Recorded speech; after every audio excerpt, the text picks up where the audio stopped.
Go. Alright, today in this video we're going to cover three basic types of Flexi chassis. This is the JKC21, which is a production model designed mostly for ready-to-run cars. It's a little bit heavier, but it's also very durable, and it's a great car for beginners. It's probably the finest beginner car that's ever been made. This is the body that would go on it. This is a out of sight Audi R8 body. It's a 7/1000 body, held in by the clips as the car was originally designed for. These chassis right here are more race chassis. This is the X25 center and the O25 pans from the C11 car. The C11 car is the one that was designed to run those thin pans, which we now use on most of the chassis regardless of what the center section is, simply because of the weight.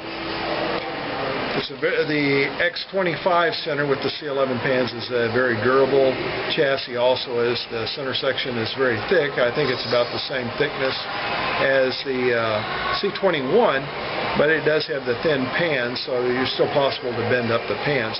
But it's a very good handling, somewhat shorter car than the C11.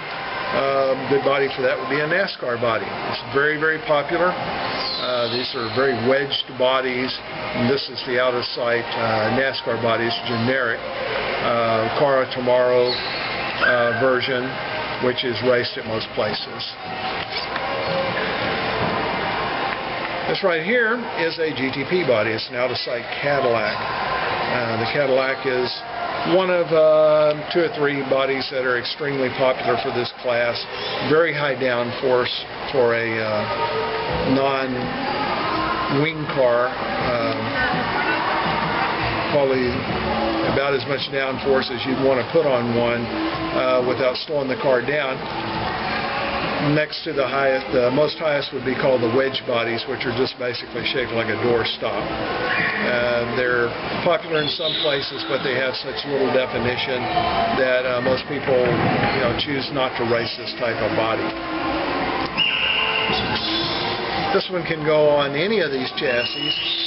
You might want to run it on the X25, but it's ideal for running on the C11 because the C11 is a lighter car.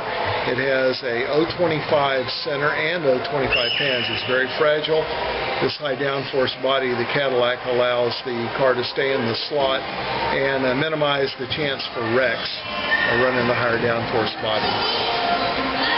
Here's a couple of LMP race car bodies that we would use for racing.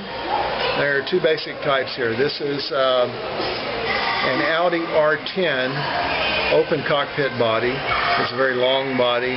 It generates a tremendous amount of downforce. Not as much as a GTP, however, so it's a little bit faster down the straightaway, but a very good handling body. This is the their latest edition of the Mazda, which is a coupe body, closed cockpit body. It's gaining in popularity, and I think closed cockpit bodies in general are gaining in popularity, mostly because they look extremely good, even though unfortunately you're not able to see the driver near as well in this. And this would work on either car. It wouldn't really matter. Some other examples, maybe an out-of-sight Bentley. This body right here, as you can see, the cockpit is very big on it. That means it generates a tremendous amount of downforce on the cockpit, but that also makes the car somewhat loose.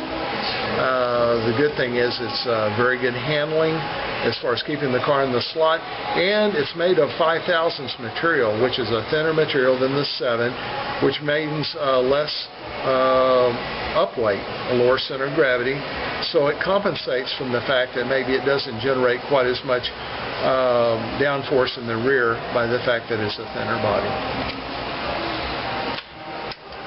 That's about it.